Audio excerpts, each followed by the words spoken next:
Okay, let's unpack this. We're diving into a claim that's, well, pretty monumental. It could fundamentally rethink how we live. The research we're exploring today suggests that artificial intelligence, AI, is now generating more knowledge than all of humanity combined. For the first time. Yeah. That's not a gradual change. It's like an information flood. It really forces a critical realization, doesn't it? The education system we have now, the one we inherited, it was built for a different time. Think about it, manual content creation, fixed buildings, linear teaching. It made sense when knowledge was scarce, hard to find, hard to share. But now, knowledge is exploding, growing exponentially, and those old models, they just can't keep up. Right. So our mission today is to really cut through the hype, the jargon, and look at the practical roadmap this implies. We're using EON Reality's big white paper. It's called the Virtual Campus, Symbiosis, when AI teaches reality and humanity learns to lead. Hmm. This is our deep dive into their blueprint for merging generative AI with immersive reality, XR, to basically rebuild learning from the ground up. And the core idea they put forward is symbiotic education. It sounds complex, but the concept is quite clear. If AI is going to handle the sheer scale, the speed, the precision, just the massive volume of information, then humans need to define how it's used. We provide the context, the application, the meaning, the ethics. This symbiosis, this partnership, is meant to ensure that even as the process gets incredibly intelligent, it stays anchored in human values, human direction. That framing seems really important because it tackles that fear head on, the fear of AI just taking over everything. So Right. instead of replacement, it's pitched as a necessary partnership. And the goal is huge. They want to democratize access to world-class education instantly for everyone and use that to tackle the persistent global skills jobs income gap, making top-tier learning truly universal. Exactly. And achieving that kind of universal access, well, it requires a complete rethink of the architecture, a total overhaul. Traditional learning depends on people, right? Manually writing textbooks, building labs, crafting lesson plans, that takes months, sometimes years. The virtual campus architecture aims to change that fundamental process. Okay, so how is this really different from, say, the high-tech e-learning platforms we already have? Is it just a fancy new name for a sophisticated LMS with a cool interface? That's a fair question. I think the key difference they highlight is configuration versus creation. Existing systems usually manage content that people create. This architecture is designed to generate it. It replaces that slow, manual, resource-heavy content creation with what the paper calls AI-driven configuration. So a subject expert, maybe even a teacher, types in a simple request, like a prompt.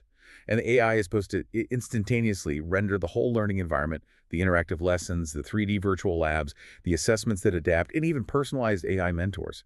It's like building a complete tailored curriculum package, but in real time. Wow, that kind of scalability is, well, it's staggering to think about. The old constraint, one teacher managing maybe 30 students.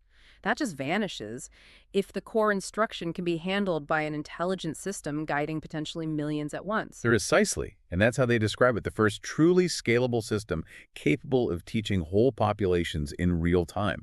We're talking about instantly setting up learning paths for everyone, from kids in K-12 right up to complex, highly specialized workforce reskilling in big companies. Let's look at what this means for the learner, the experience itself.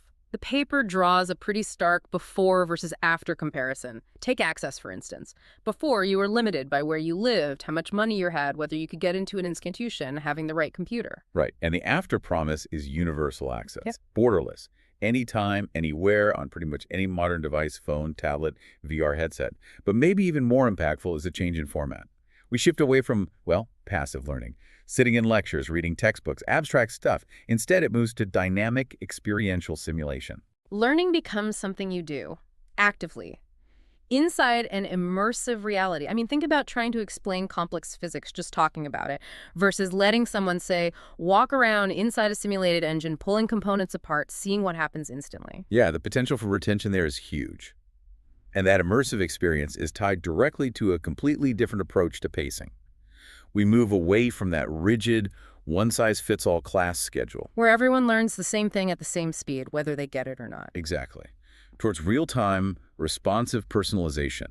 The system adapts to you. And this personalization, it's based on more than just getting answers right on a quiz, isn't it? The source material mentions it tracks performance and emotional feedback. How does an AI measure emotion in learning? Are we talking about, like, cameras watching your face? That's a great technical point. It probably raises some privacy questions, too. It's definitely not just about scores. The paper implies a pretty sophisticated feedback loop. It might use behavioral biometrics, maybe response times, spotting patterns where you struggle, noticing where engagement drops off, or signs of frustration. It's trying to infer your cognitive load, basically. Mhm. And then the AI can adjust, change the difficulty, slow down. Maybe the AI mentor even changes its communication style, ideally, before you get totally stuck or just give up. That sounds like it could address a big problem with huge online courses, that feeling of isolation, the lack of, well, empathy or personalized help. Precisely. And that real-time adaptation feeds into what might be the most radical part architecturally, Mm. the curriculum itself. It's no longer this static document, this textbook that gets updated manually every few years, if you're lucky. Okay, so if humans aren't painstakingly writing and rewriting all the content, who makes sure the new AI-generated curriculum is actually accurate and, not biased, that it's high quality? That brings us to another one of their key technical concepts, AI validation. This is supposed to be the quality control. The idea is the system generates the curriculum, and then other AI agents are constantly checking it, vetting it, refining it against huge real-time global data sets and established knowledge bases. So instead of a traditional peer review, which can take months or longer, Right. the validation is essentially happening instantly, continuously. It makes the knowledge inside the system kind of self-refreshing, always up to date with the latest discoveries or standards. That's the concept. The moment a scientific consensus shifts or a major policy changes somewhere in the world, the curriculum within the virtual campus is meant to adjust almost immediately. That kind of responsiveness, I mean, traditional universities or training departments just can't replicate that speed. Okay, this is fascinating, but also maybe a bit unsettling for some. If the AI generates the content, handles the pacing, does the quality control, what happens to the human teacher? That feels like the most disruptive piece. Yeah, it definitely reframes the role. It shifts from being primarily a content transmitter, the sage on the stage, to something arguably higher value. The paper describes the new role as a reality curator, a mentor of meaning, and an ethical designer of AI experiences. A mentor of meaning. I like that phrase. So they're less focused on delivering the raw facts, because the AI handles that extremely well, and more focused on the application of those facts, the why, the societal impact, the skills that need human context and, frankly, empathy. Exactly. They curate the learning environment. They ensure the AI is being used to achieve the right human goals, not just optimizing for test scores. It demands a different skill set, doesn't it? Less rote memorization of the subject matter, perhaps, and more mastery of guidance, critical thinking, storytelling, and ensuring the ethical side, the context, is always present in these AI-driven experiences. And what about equity? That's always a huge issue in education globally. How does this system address access for marginalized groups? That's a really critical part of the design goal. It aims for inclusion by being culturally adaptive and multilingual from the start, Yeah. by being able to instantly translate and potentially adapt the learning environment, the communication style. The hope is to remove some of those long-standing systemic barriers. And coming back to that emotional support piece, the emotionally aware AI mentors are intended to give every single learner, regardless of class size, that 247 personalized support, trying to counteract the reality of limited teacher bandwidth in large settings. Okay, here's where it gets really interesting for me, the implementation speed. This isn't just theory. The paper stresses how fast this can supposedly be deployed. They claim the virtual campus can be set up in weeks, not the years it usually takes to build new programs or facilities, and apparently just using simple natural language prompts. Yeah, think about the usual bureaucracy and development time this could potentially bypass. A university department, or maybe a global company, could theoretically just input a prompt like, teach AI fundamentals for our non-technical managers, or simulate the new factory workflow for our assembly line team in Mexico. And from just that simple instruction, the AI is meant to auto-generate the whole package.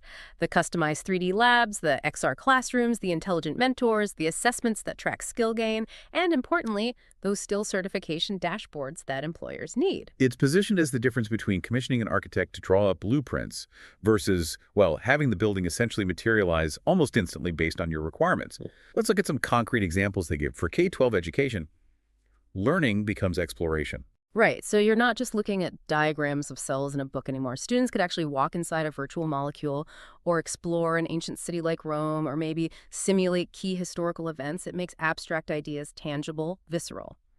And the teacher then becomes more of a guide, a facilitator on that journey, while the AI handles the moment-to-moment feedback and drills.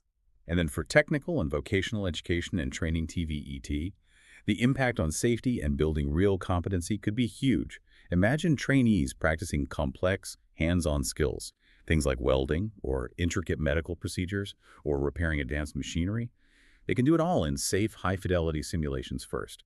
They get to practice and master the difficult motor skills before they ever touch expensive or potentially dangerous real-world equipment.